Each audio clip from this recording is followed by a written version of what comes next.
I love that the Word of God continually encourages us to look forward, to not dwell so much on the things that have already happened, and to begin to focus our attention and our efforts and our energy on the things that lay before us, particularly even the things that are present, the things that are right now. We all know this to be true. We've covered it a lot here on Morning Moments with Jesus, that there's really nothing you can do about what's already happened except learn from it, be able to help and encourage others from the lessons you've learned from it, but ultimately use it as a stepping stone to move forward in our lives.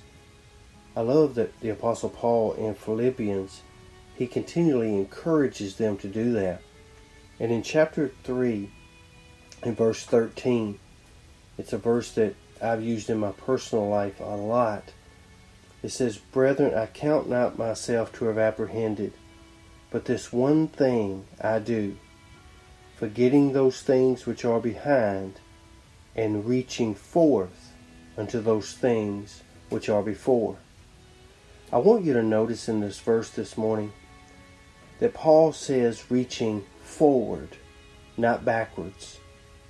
We need to be reaching forward because those are where we need to put our efforts, and those are the things that we can help the Lord mold and shape in our lives. We can enjoy the fruits of what's forward. But so many times, if we're not careful, we'll allow what's already happened to hinder the beautiful things that could happen if we would just reach forward. So this morning, we're all talking about reaching. And you need to know what you're reaching for. If you decide to move forward, but you don't have a plan, then you will eventually fall back to your old habits and your old routines. That's why the Word of God constantly encourages us to develop a plan, to let God direct our path and the things that we can accomplish today and in the future. You need to develop goals, to reach for those goals, short-term goals and long-term goals. Do you have a passion? Do you have something that you always wanted to do, but somehow you let life get in the way? And we know that if life ever starts to get in our way, then what will happen, it will form habits and routines that we never really wanted in our lives, but somehow they got there. You need to show yourself some grace also when you're developing these plans and you're really trying hard to build a better you, to help the Lord mold and make a better you.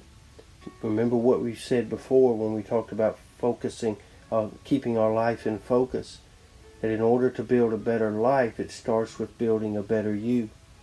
And in building a better you, sometimes you're going to falter, sometimes you're going to fall. Sometimes you're just really going to have a day that didn't quite turn out the way you wanted it to. But you need to show yourself some grace. Don't beat yourself up if you falter along the way. It's normal. Don't let poisonous things slow you down. Let me tell you what I mean by that this morning.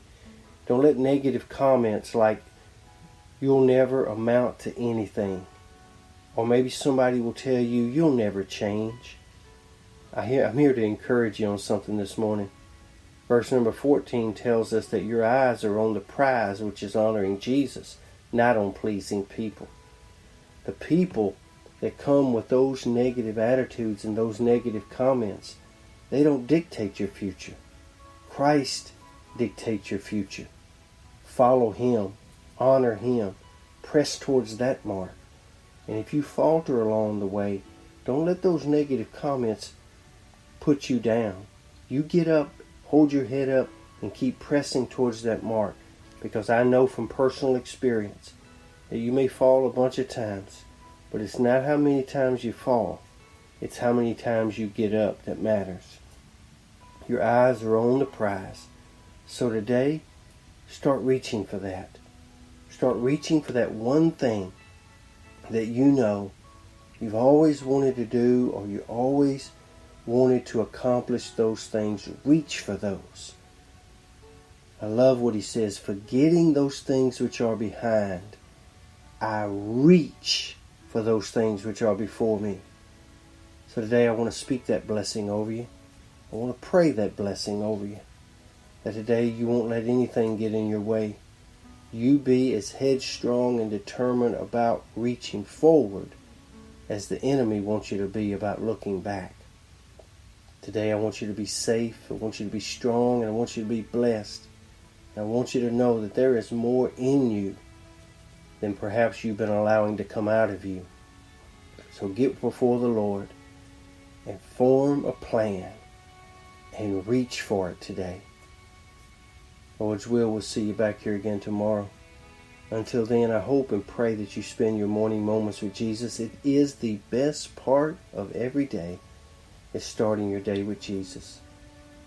Have a great day, and God bless you.